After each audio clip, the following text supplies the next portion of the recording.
جس عشق کی کہانی ہم چھیڑنے لگے ہیں وہ نکما نہیں کرتا، وہ مٹی میں بیٹھے ہوئے بلال کو اٹھا کے کعبے کی چھت پہ رکھ دیتا۔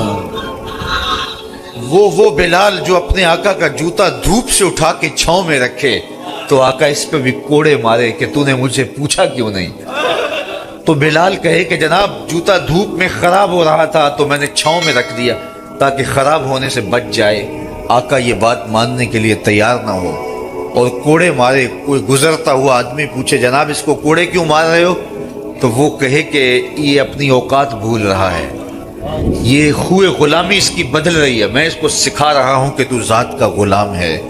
کوڑے مارے جا رہے۔ اقبال نے کہا تھا غلامی کیا ہے، ذوق حسن و زیبائی سے محرومی، جسے زیبا کہیں آزاد بندے ہے وہی زیبا، بھروسہ کر نہیں سکتے غلاموں کی بصیرت پر کہ دنیا میں فقط مردان غر کی آنکھ ہے بینا۔ تو غلام ہوتا ہے۔ حضرت حسان بن ثابت رضی اللہ تعالی عنہ کہتے ہیں کہ میں رہنے والا تو مدینے کا تھا، لیکن ایک بار میں مکے میں گیا تو میں نے دیکھا کہ کھجور کی رسی میں ایک کالے رنگ کے شخص کو لوگوں نے پرویا ہوا ہے اور مکے کی گلیوں میں گھسیٹ رہے۔ تو میں نے پوچھا کہ یہ شخص کون ہے، تو لوگوں نے کہا اس کا نام بلال ہے۔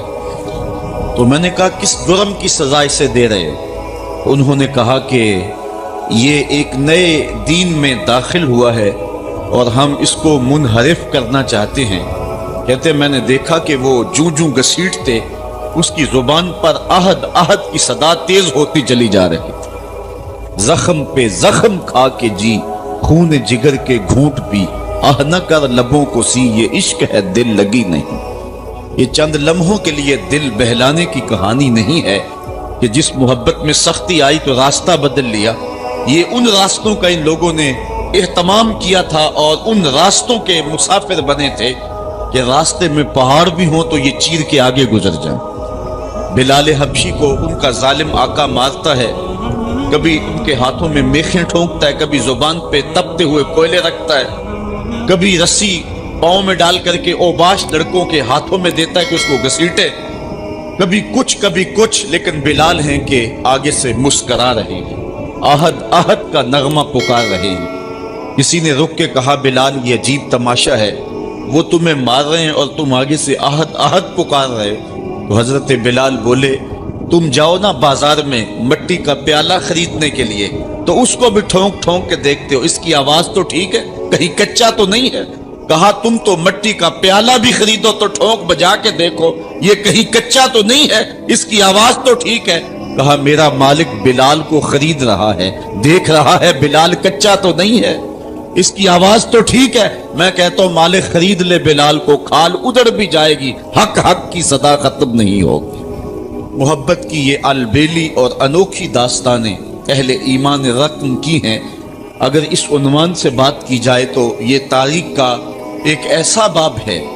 حضرت سمیہ رضی اللہ تعالی عنہ اسلام کی پہلی شہیدہ، جن کو مکے کے چوک میں ابو جہل نے جو ہے وہ نیزہ مار کر کے شہید کیا۔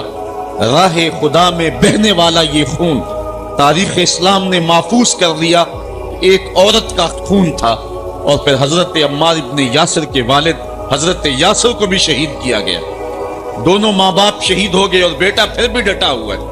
کافروں نے حضرت عمار ابن یاسر کو پکڑ کے تپتی ہوئی آگ میں ڈال دیا اور انہوں نے رخ کیا حضور کے کاشانہ انور کی طرف اور آنکھوں میں آنسو امڑ آئے۔ تو کافر سمجھے شاید جلتی ہوئی آگ کے شعلوں سے اور بھڑکتے ہوئے کوئلوں سے ڈر گیا ہے۔ کہا عمار گھبرا گئے ہو، تمہیں ان تپتے ہوئے کولوں سے باہر نکال لیا جائے؟ تو حضرت عمار مسکرا کے کہنے لگے میں ان تپتے ہوئے کولوں سے نہیں ڈرا، میں تو راہیں تک رہا ہوں، جس محبوب کے لیے دکھ سہ رہا ہوں کبھی وہ جلوہ فراز بھی تو ہو جائے نا۔ اچھا ادھر غلام تڑپا، ادھر آقا تشریف لے آئے۔ حضرت عمار ابن یاسر کے سر پہ ہاتھ رکھ کے حضور نے کہا یا نارو کونی بردم و سلامن علی عمار ابن یاسر کما کنت علی ابراہیم، اے آگ جس طرح ابراہیم پہ ٹھنڈی ہوئی تھی آج میرے عمار ابن یاسر پہ بھی ٹھنڈی ہو جائے۔ تو محبتوں کی یہ داستانیں بڑی دل آویز ہیں، لیکن جب عشق کی دولت لازوال نصیب ہوتی ہے تو دیکھیے یہ عشق کیسا بندہ نواز ہے۔ حضور جب معراج سے واپس پلٹتے ہیں، اسی بلال کو جو آقا کا جوتا اٹھا کے چھاؤں میں رکھنے کا روادار بھی نہیں ہے، میرے حضور پوچھتی ہیں بلال تو کون سا نیک عمل کرتا ہے، میں نے جنت میں تیرے قدموں کی آہٹ سنی ہے۔ کیا خیال ہے اس ایک جملے نے دور غلامی کی ساری تھکن اتار نہیں دی ہوگی، اور بلال فرش سے اٹھ کے فراز عرش پہ نہیں پہنچ گیا ہوگا؟ تو وہ اور عشق ہے جو نکما کرتا ہے، یہ عشق سر بلند کرتا ہے، یہ عشق ذرہ نواز ہے، یہ عشق عزتیں دیتا ہے، یہ مقامات رفیع اور عزتوں کی مسندوں پہ بٹھاتا ہے۔ اللہ اکبر۔ میں آپ سے پوچھوں کہ جس زمانے میں میرے حضور آئے تھے اس زمانے کے خاقان کا نام کیا تھا؟ تو شاید اس بھری مجلس میں کوئی نہ بتا سکے سوائے اس کے جس کا بڑا گہرا تاریخی مطالعہ ہو۔ باقی اس دور کے خاقان کا شاید مجھے کوئی نام نہ بتا سکے۔ آپ کہیں گے ہمیں ضرورت بھی کیا ہے اس کا نام یاد رکھنے کی؟ اچھا میں پوچھتا ہوں جس زمانے میں میرے حضور آئے تھے اس دور کے کیسر کا نام کیا تھا؟ بہت بڑی طاقت تھی اس وقت، رومن امپائر، لیکن آپ کہیں گے جناب ہمیں کیا ضرورت ہے؟ اچھا چلو میں یہ پوچھتا ہوں اس دور کی سپر طاقت اور اس وقت کا ٹرمپ کہہ لیجئے، اوباما کہہ لیجئے، میں پوچھوں اس دور کے کسرا کا نام کیا تھا؟ تو شاید وہ بھی تھوڑے لوگ بتا سکیں اور زیادہ لوگ کہیں کہ ہمیں کیا ضرورت تھی اس کا نام یاد رکھنے کی۔ تو یہ وہ بڑے لوگ تھے اس زمانے کے جو مطلق العنان بھی تھے اور دنیا کی بڑی طاقتیں تھیں، خاقان اور کیسر اور کسرا اس زمانے کا، لیکن آج ان کے نام زمانے کو یاد نہیں ہے۔ لیکن اگر میں اس مجلس میں موجود سب سے کم عمر بچہ تلاش کر کے اسے پوچھوں کہ میرے حضور کے مؤذن کا نام کیا تھا، تو وہ سر اٹھا کے بلال حبشی کا نام لے گا یا نہیں لے گا؟ تو بادشاہوں کے نام باقی نہیں رہے، کج کلاہوں کے نام مٹ گئے۔ مشتاق یوسفی نے کہا تھا مٹ گیا مشتاق دل سے رنگے یاد رفتگاں، پھول مہنگے ہو گئے قبریں پرانی ہو گئی۔ کس کے پاس وقت ہے کہ کسی کو یاد رکھے، لیکن جو ان سے جڑ گیا ان کا نام سر بلند ہے۔ رومی علیہ الرحمن اس پر ایک خوبصورت مثال دی کہ حاکم وقت نے لیلا کو دربار میں طلب کر لیا۔ گفت لیلا را خلیفہ کان توئی کس تو مجنو شد پریشان و غبی، از دیگر خوباں تو افزوں نیستی، گفت خامش چوں تو مجنو نیستی۔ لیلا کو بلایا، تیرے حسن کا شہرہ ہے، تو نے ایک شہزادے کے حواس باختہ کر دیے۔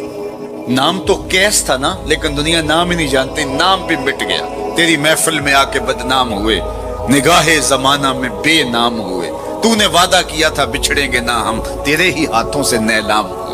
نام مٹ گیا، تشخص مٹ گیا، لوگ مجنون کہہ کے پکارتے ہیں۔ شہزادہ تھا، تو نے اس کے ہوش باختہ کر دیے۔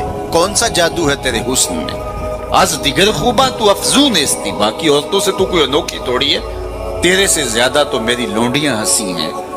تو جو لیلا نے جواب دیا وہ دو لفظ تھا، سن لیجیے۔ گفت خامش، لیلا بولی بادشاہ چپ کر جا، چوں تو مجنو نیستی، تیری آنکھ مجنو والی تھوڑی ہے کہ تجھے میرے اندر حسن نظر آئے۔ دیدائے مجنو اگر بودے تورا، از دو عالم بے خطر بودے تورا، کاش تیری آنکھ مجنو والی ہوتی پھر تو مجھے دیکھتا۔ تو ہوش دارو لیک مجنو بے خودست، در طریقے عشق بیداری بدست۔ تو ہوش والا ہے اور مجنو ہوش کو چھٹی دے کے آیا ہے۔ اس کوچے میں ہوش کے ڈالر نہیں چلتے، اس کوچے کے اندر محبت کی کرنسی چلتی ہے۔ اس لیے کہا کہ تجھے میرے اندر کوئی کمال نظر نہیں آئے گا۔ رومی یہاں کیا کمال کی بات کہی، کہا اگر لیلا کو دیکھنا ہو تو مجنو کی آنکھ چاہیے، اور مصطفیٰ کریم کو دیکھنا ہو تو ابو بکر کی آنکھ چاہیے۔ معنی حرفم کنی تحقیق اگر، بنگری با دیدائے صدیق اگر، قوت قلب و جگر گردت نبی، از خدا محبوب تر گردت نبی۔ کہا اگر وہ نگاہ مل جائے تو جدھر دیکھو گے جلوے نبی کے ہی نظر آئیں گے۔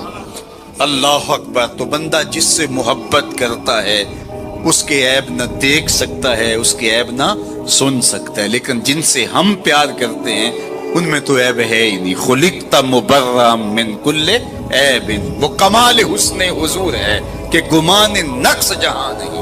نقص تو دور کی بات ہے، یہاں نقص کا گمان ہی نہیں۔ یہی پھول خار سے دور ہے، یہی شمع ہے کہ دھواں نہیں۔ ہر پھول کے ساتھ کانٹا ضرور ہوتا ہے، لیکن حسن رسول وہ پھول ہے جس کے ساتھ کانٹا نہیں ہے، وہ شمع ہے جس کے ساتھ دھواں نہیں ہے۔ تو بندہ جس سے پیار کرتا ہے اس اس میں عیب نہیں دیکھ پاتا۔ اچھا، محبت کی علامت یہ ہے بندہ جس سے پیار کرتا ہے، جس سے محبت کا ربط اور رشتہ رکھتا ہے، اس کی اطاعت کرتا ہے، اس کی بات مانتا ہے۔ یہ محبت کا بہت بڑا نشان ہے، بہت بڑی علامت ہے کہ بندہ جس سے پیار کرتا ہے وہ اس کی ایک ایک بات پہ قربان اور فدا ہو جاتا ہے۔ اس کا حکم ہو اور محب نہ مانے تو اس کی محبت ناقص ہے۔ میں اور آپ ذرا اپنے اندر اتر کر کے دیکھیں، ہمارا طرز زندگی کیا ایسا ہے کہ ہم اپنے آقا کی ہر بات مانتے ہیں؟ صحابہ کی زندگیاں دیکھ لیجئے، انہوں نے ادب کی بھی انتہا کر دی اور تعمیل حکم کی بھی انتہا کر دی۔ یار حضور کا کہنا اور ارشاد کرنا تو بڑی بات ہے، انہوں نے صرف حضور کا چہرہ دیکھا اور منشا سمجھی، بس زندگی گزار دی۔ اللہ اکبر۔ حضرت انس بن مالک کو کسی نے دیکھا کہ شوربے سے کدو کے ٹکڑے نکال کے کھا رہے ہیں۔ کسی نے پوچھا یہ کیا کر رہے ہو؟ کہا مجھے نہیں پتا، ایک دن میں نے حضور کو کرتے دیکھا تھا۔ مدینے کی ایک گلی سے حضور گزر رہے تو ایک ایسا مکان بن رہا تھا جس طرز کی تعمیر کو حضور پسند نہیں کرتے تھے۔ تو کسی سے پوچھا کہ یہ کس کا ہے؟ کہا فلاں انصاری کا۔ کچھ نہیں کہا حضور نے، چلے گئے۔ کسی نے اس انصاری کو بتایا کہ حضور گزرے تھے، تیرا مکان دیکھا تھا، لیکن چہرے پر پسندیدگی کے آثار نہیں آئے، حضور خوش نہیں ہوئے۔ اس نے کہا اچھا، کہا ہاں میں ساتھ تھا۔ اس نے کدال پکڑا اور مکان کو زمین کے برابر کر دیا۔ 2-4 دن کے بعد میرے حضور کا دوبارہ گزر ہوا، ملبے کا ڈھیر پڑا دیکھا، کہا بلاؤ، اسے بلایا گیا۔ کہا میں گزرا تھا، تیرا مکان تھا، آج ملبے کا ڈھیر ہے، کدھر گیا مکان؟ عرض کی حضور میں نے گرا دیا۔ فرمایا کیوں؟ سنو۔ فرمایا کیوں؟ عرض کی سنا تھا آپ کو پسند نہیں، سنا تھا آپ کو پسند نہیں۔ میں اور آپ سر سے لے کر پاؤں تک دیکھوں ہمارا کیا کیا حضور کو پسند ہے۔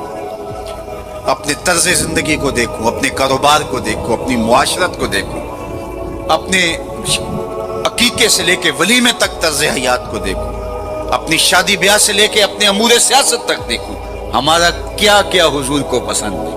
محمد دی زیارت محمد دے رنگ وچ اے ٹھگ بازیاں جانے پیارا محمد۔ اگر ان سے ہم نے دعوی محبت کیا ہے تو اس کی دلیل فراہم کرنا ہوگی۔ میرے آقا کریم علیہ الصلوۃ والسلام تو کسی سے وعدہ کر دیتے ہیں کہ میں تیرے آنے تک کھڑا ہوں، اور وہ جا کے بھول جاتا ہے، اور حضور 3 دن تک کھڑے۔ قضائے حاجت کے لیے جاتے ہیں، پھر آ کے کھڑے ہو جاتے ہیں کہ میں نے وعدہ کیا تھا تیرے آنے تک کھڑا ہوں، وہ بھی نہیں آیا۔ 3 دن راتیں گزر جاتی ہیں۔ پھر وہ ایک دن اچانک گزرا تو دیکھا حضور کھڑے ہیں، تو یاد آ گیا ہو یہ تو میرے سے وعدہ تھا۔ بڑا شرمندہ ہوا، شرمسار ہوا۔ اللہ اکبر۔ قریب آیا تو ڈر رہا تھا کہ مجھے کیا کہا جائے گا، لیکن صرف اتنا کہا تو نے مجھے مشقت میں ڈال دیا۔ قصور اس کا تھا، بھول وہ گیا، لیکن میرے حضور 3 دن تک کھڑے رہے۔ اور میں لوگوں کو خود ٹائم دیا کہ مجھے ملنے آنا، اس وقت گھر پہ ہوں گا، اور وہ دروازے پہ آ کے بیل دیتا ہے، اور میں بچے کو کہتا ہوں جاؤ کہہ دو ابو گھر پہ نہیں ہے۔ میں کیسا عشق رسول ہوں، کیسے میں حضور کے عشق کا دعویٰ کرتا ہوں۔ اگر میرے سینے پہ حضور کے نام کا بیج لگا اور میں دکان پہ بیٹھا ہوں تو گاہک کو تسلی ہونی چاہیے، اس کے سینے پہ حضور کے نام کا بیج لگا، یہ کم تول ہی نہیں سکتا۔ یہ عشق رسول ہے۔ یہ سارا دن جو ہے وہ یوں بیٹھ کے چلا جائے گا، 2 نمبر مال نہیں بیچ سکتا، اس لیے کہ یہ عشق رسول ہے۔ کوئی رشتہ کرنے آئے تمہارے گھر کے چھت پر میرے حضور کے نام کا جھنڈا لگا ہے، اسے کسی سے نہ پوچھنا پڑے کہ یہ کیسا شخص ہے، اسے پتا چل جائے یہ عاشق رسول ہے۔ میرے استاد فرمایا کرتے تھے صاحب کسی کو پوچھنا بھی نہ پڑے، تجھے بتانا بھی نہ پڑے، تمہارا طرز زندگی ایسا ہونا چاہیے، تم دور سے آ رہے ہو لوگ پہچان کے کہو وہ دیکھو آقا کا غلام آ رہا ہے۔ ہمارا طرز زندگی اتنا خوبصورت ہو، ہمارا انداز حیات اتنا خوبصورت ہو، چوں بنا میں مصطفیٰ خانم درود، از خجالت آب می گردد وجود، عشق می گوید کے محکوم غیر، سینہ تو از بتا مانند دیر، تا نداری از محمد رنگ و بو، بر زبانے از درود خود میالہ نامے ہو۔ کہا کہ جب تو حضور پہ درود پڑھتا ہے تو ذرا اپنے اندر بھی اتر کے دیکھ کس کا نام لے رہا ہے اور تیرے اپنا طرز حیات کیا ہے۔ یاری لا تو پاک نبی سنگ، اے پر پوری یاری، پھر درود قبول ہے تیرا لکھ نہ لو ایک واری۔ اور آپ کو ایک اور بات بتاؤں، جتنی بھی محبتیں ہیں وہ انسانوں کو توڑتی ہیں، حضور کی محبت آپس میں جوڑتی ہے۔ یہ باہمی محبت کا سبب اور ذریعہ ہے۔ اقتدار کے کہ ایک کرسی ہے، دو چاہنے والے، الیکشن ہو گیا. چونکہ محبوب مطلوب ایک ہے، چاہنے والے کئی. ایک کے دو چاہنے والے رقیب کہلاتے ہیں نا. یہ تو میرا محبوب تھا، تم نے کیوں دیکھا، لڑائی تک نوبت جا پہنچی، قتل و غارت تک معاملہ جا پہنچا. ایک کے دو چاہنے والے رقیب کہلاتے ہیں، اور یہاں ایک کے اربوں چاہنے والے آپس میں حبیب کہلاتے ہیں.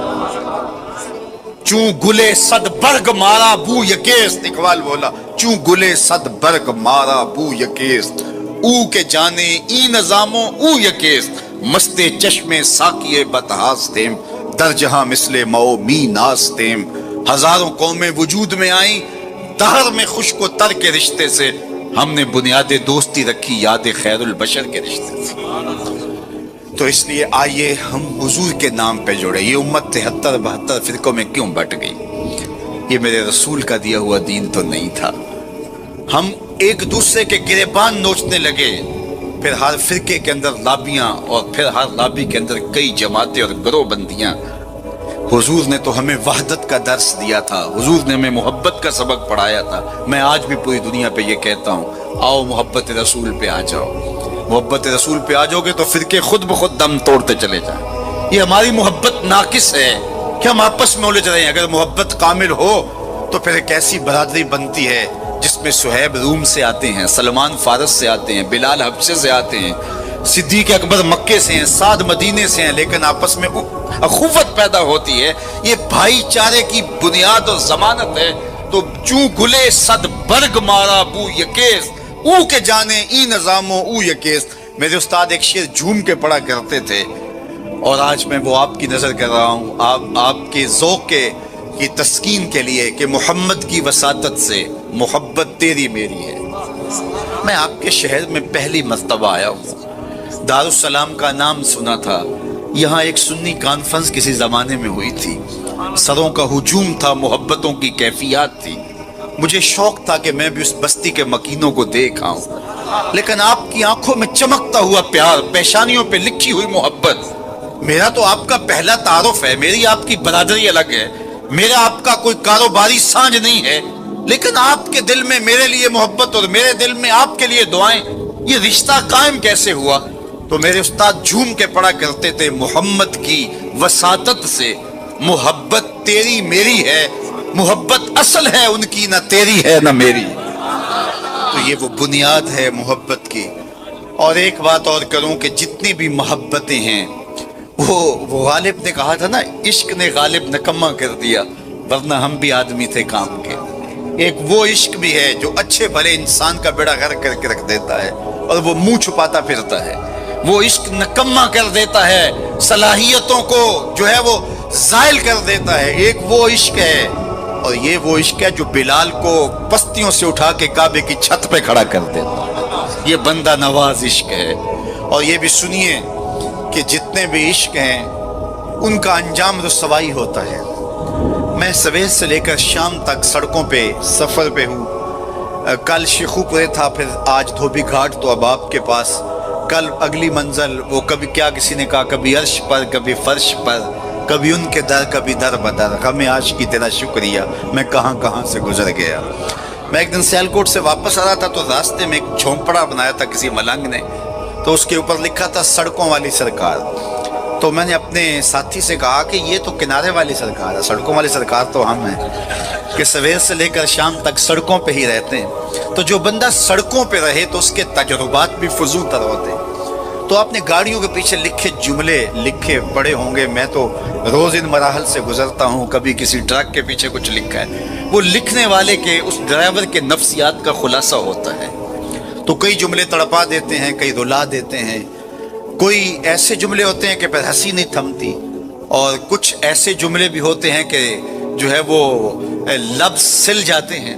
ایک جملہ آپ نے بھی پڑھا ہوگا اور بار بار پڑھا ہوگا، صنم بے وفا. تو میں اپنے دوستوں کو پوچھتا ہوں یہ بتاؤ کیا لکھا ہے، تو وہ کہتے ہیں جناب آپ بھی تو پڑھ رہے ہیں. میں نے کہا اس کا مطلب کیا؟ کہتے ہیں جناب آپ بتا دیجئے. میں نے کہا یہ تحریری احتجاج ہے، کسی نے کسی سے پیار کیا ہوگا اور بے وفائی لیے آج اپنی بھڑاس نکال رہا ہے، غصہ نکال رہا ہے. تو میں کہا صاحب تو نے پیار اس سے کیا جس نے بے وفائی کی، آ تجھے اس چوکھٹ پہ لے چلوں. جو ہاتھ پکڑتے ہیں تو حشر کے دن بھی نہیں چھوڑتے.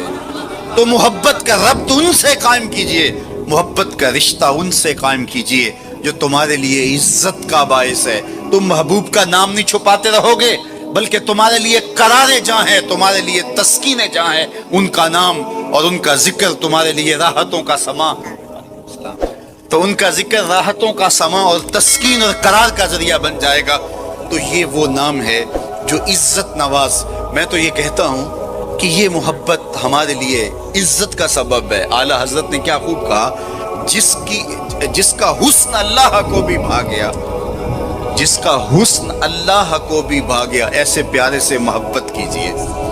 ایسا تو نہیں کہ محبوب کا نام چھپاتے پھریں، بلکہ یہ وہ محبت ہے، وہ بندہ نواز محبت ہے کہ جو ہمارے لیے باعث فخر و مباحات ہے، ہمارے لیے باعث عزت ہے۔ اعظم چشتی نے تو قلم توڑ دیا، اپنا معیار زمانے سے جدا رکھتے ہیں، ہم تو محبوب بھی محبوب خدا رکھتے ہیں۔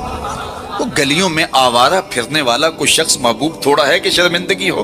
ہمارا محبوب تو وہ ہے کہ جو عرش کی راہوں کا سیاح ہے نا۔ تو یہ ناز ہے، یہ فخر ہے ہمارے لیے۔ تو پھر جس سے محبت کی جاتی ہے، اس کی محبت کا ایک تقاضا، میری بات اپنے اختتام کو پہنچے، کہ بندہ جس سے محبت کرتا ہے اس کی فکر کو اختیار کرتا ہے اور اس کو اپنی روح میں اتارتا ہے، اور پھر اس کا مبلغ بن جاتا ہے، اس فکر کے ابلاغ کے لیے اپنی صلاحیتوں کو صرف کر دیتا ہے۔ تو میں اور آپ اگر آقا و مولا سے محبت کرتے ہیں، حضور سے الفت کا ربط و رشتہ رکھتے ہیں، تو ان کا لایا ہوا نظام حیات ہماری روحوں میں اترنا چاہیے۔ ہمارے طرز زندگی اس بات کی گواہی دیں کہ ہم حضور کے غلام ہیں، اور پھر اس خوشبو کو اطراف عالم اور اکناف جہاں کے اندر ہم پھیلا کر کے جو ہے وہ اس منصب کو ادا کرنے کی کوشش کریں، اور ہماری زندگی اس کی گواہی دے۔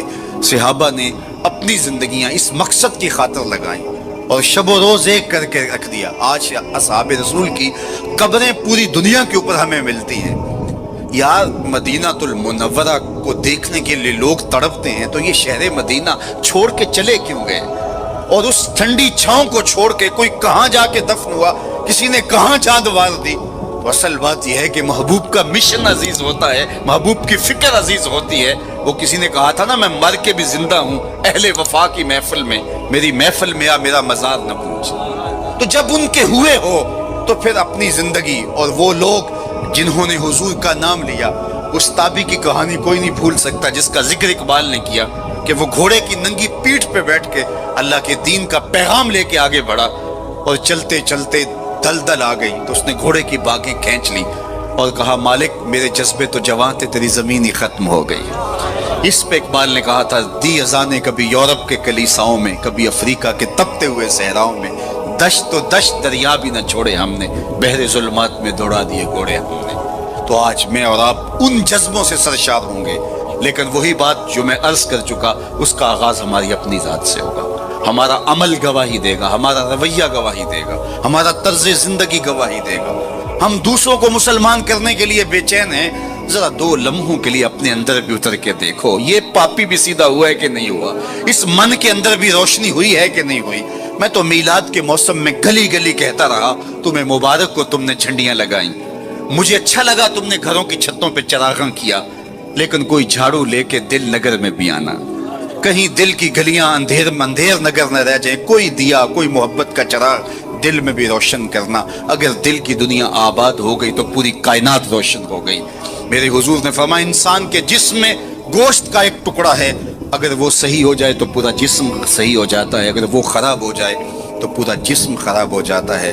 پھر فرمایا، الا وہی القلب، سنتے ہو گوشت کے اس ٹکڑے کا نام دل ہے۔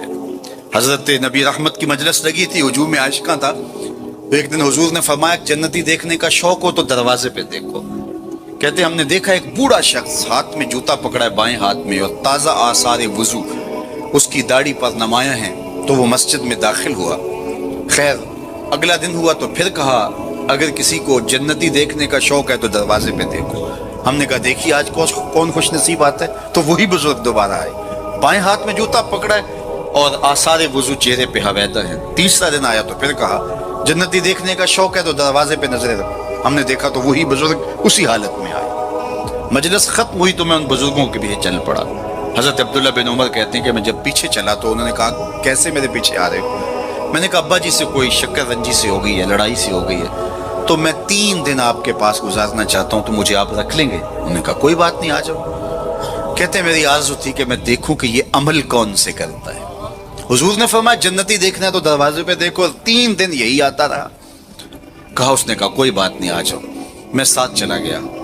رات جب سوئے تو میں نے چادر اوڑھ لی, اور میں اس طاق میں تھا کہ دیکھوں کہ یہ عمل کون سے کرتا ہے. لیکن وہ ساری رات سویا رہا.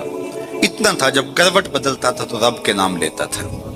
اس کے علاوہ صبح اٹھے, میں بھی اٹھا, نماز فجر ادا ہوئی, ناشتہ کیا, کھیتوں میں چلے گئے, باغ میں پانی کیا, گوڈی کی جو بھی معمولات تھے, ظہر پڑی, مغرب عشاء, رات ہوئی تو پھر سو گئے. میں نے سوچا کل میری وجہ سے ہو سکتا ہے معمولات ترک کیے ہوں, لیکن معمولات کا عادی شخص روز معمولات ترک نہیں کر سکتا. تو دیکھتے ہیں کہ آج کیا ماجرا ہوتا ہے. میں سو گیا بظاہر, لیکن جاگ رہا تھا. لیکن وہ ساری رات سویا رہا, صرف کروٹ بدلے تو رب کا نام لے. کہا خیر وہ وقت دن بھی گزرا. تیسرا دن گزرا تو جب 3 دن بیت گئے, صبح ناشتہ ہوا تو میں نے کہا کہ میری ابا جی سے کوئی لڑائی نہیں ہوئی تھی, کوئی میرا الجھاؤ نہیں ہوا تھا. میں نے حضور سے سنا کسی نے جنتی دیکھنا ہے تو دروازے پہ دیکھو. 3 دن آپ ہی بابا جی آتے رہے, لیکن مجھے تو کچھ دکھائی نہیں دیا. 3 راتیں اور 3 دن میں نے آپ کے ساتھ گزارے.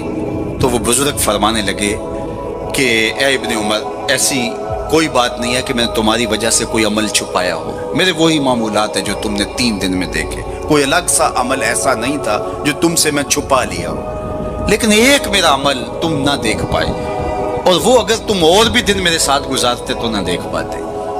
تو مجھے تجسس ہوا. میں نے کہا کہ وہ عمل کون سا ہے؟ تو وہ فرمانے لگے تم نے محنت کی, 3 دن رہے, میں تمہیں بتا دیتا ہوں. تو اس بزرگ نے ایسے سینے پہ ہاتھ رکھا, دل والی جگہ پہ, اور کہا اے ابن عمر, یہ جو سینے میں رکھا ہوا دل ہے نا, اس میں کسی مومن کا بغض نہیں ہے. تو اس میں کسی مومن کے لیے نفرت نہیں رکھی ہے, بغض نہیں رکھا ہے. تو آج میں اور آپ جنت کے مسافر بننا چاہتے ہیں تو اس اندر کی دنیا کو صاف کیجئے, اور جب اس میں جھاڑو دیں گے اور اس کی صفائی کریں گے تو پھر محبوب کے جلوے آپ کو یہاں دکھائی دیں گے. نہ مسجد وچ نہ مندر وچ, لب یار نو اپنے اندر وچ, وفی انفسکم افلا تبصرون. تو آئیے میں اور آپ اپنے باطن کی صفائی کے لیے کوشاں ہوں. زندگی لمحہ لمحہ ٹوٹ رہی ہے, اور میں اور آپ ایک ایک سانس کر کے اپنی زندگی کو توڑ رہے ہیں. یہ اٹھتے ہوئے قدم ہیں, سیدنا علی المرتضیٰ فرماتے ہیں. یہ ہماری جو سانسیں ہیں یہ اٹھتے ہوئے قدم ہے, یہ پگھلتی ہوئی برف ہے جو ہمیں موت کے قریب لے جا رہی ہے. ایک بزرگ کہتے ہیں مجھے یہ سمجھ نہیں تھی کہ یہ جو قرآن نے کہا ان الانسان لفی خسر, بے شک انسان خسارے میں ہے. تو میں نے کہا یہ خسارے میں کہاں ہے؟ کہاں گھاس پھونس کے جھونپڑے اور کہاں علی نصب گھر اور بنگلے, انسان تو آگے جا رہا ہے. تو یہ خسارے میں کیوں کہا گیا؟ تو میں سمرقند کے بازار سے گزر رہا تھا, وہاں ایک آدمی پھٹے پہ رکھ کے برف بیچ رہا تھا اور ساتھ آوازیں لگا رہا تھا. آج کل تو یہاں وہ پاپڑ بیچنے والے بھی آوازیں لگاتے ہیں. تو وہ سمرقند کے بازار میں برف رکھ کے بیچ رہا تھا اور ساتھ آواز لگا رہا تھا, ارحمو ارحمو علی من یذوب راس مال, او گزرنے والوں میرے پہ ترس کھاؤ, میں ایسا تاجر ہوں جس کا راس المال پگھلتا چلا جا رہا ہے. کیونکہ برف ایک ایسا سودا ہے جو گاہک کا انتظار نہیں کرتا. آپ کپڑا بیچتے ہیں, آج گاہک نہیں آئے, ہو سکتا ہے کل چارہ نے مہنگا بیچ لیں. آپ پیٹرول بیچتے ہیں, ہو سکتا ہے پڑا پڑا 6 روپے اوپر چلا جائے, آپ کروڑوں کے فائدے میں چلے جائیں. لیکن اگر برف کا کل گاہک آپ بھی آ گیا اور مہنگی بھی ہو گئی, برف ہی نہیں ہوگی. تو وہ کہتا ہے لوگوں میرے پہ رحم کرو, مجھ سے برف لو, میں ایسا تاجر ہوں جس کا راس المال پگھلتا چلا جا رہا ہے. ارحمو ارحمو علی من یذوب راس مالہ. تو قدم رک گئے اور کہا کہ مجھے ان الانسان لفی خسر کا ترجمہ سمجھ میں آ گیا. جس طرح تیری برف پگھلتی جا رہی ہے میری زندگی پگھلتی جا رہی ہے, تیری برف قطرہ قطرہ پگھل رہی ہے, میری زندگی سانس سانس پگھل رہی ہے.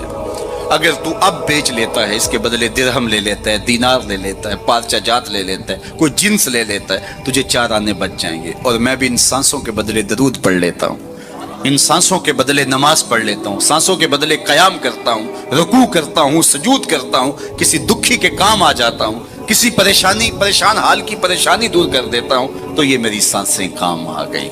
تو آج وقت ہے, وہ کسی پنجابی شاعر نے کہا تھا نا, آج سا بھی نے کھلے راہ بھی نے انج ٹوک نوکھڑے ٹکڑے نہیں. آج وقت ہے, آج فرصت ہے. وہ فقیر کھڑا تھا بازار میں رو رہا تھا, تو کسی نے گزرتے ہوئے کہا بابا کسی نے مارا ہے, تنگ کیا ہے؟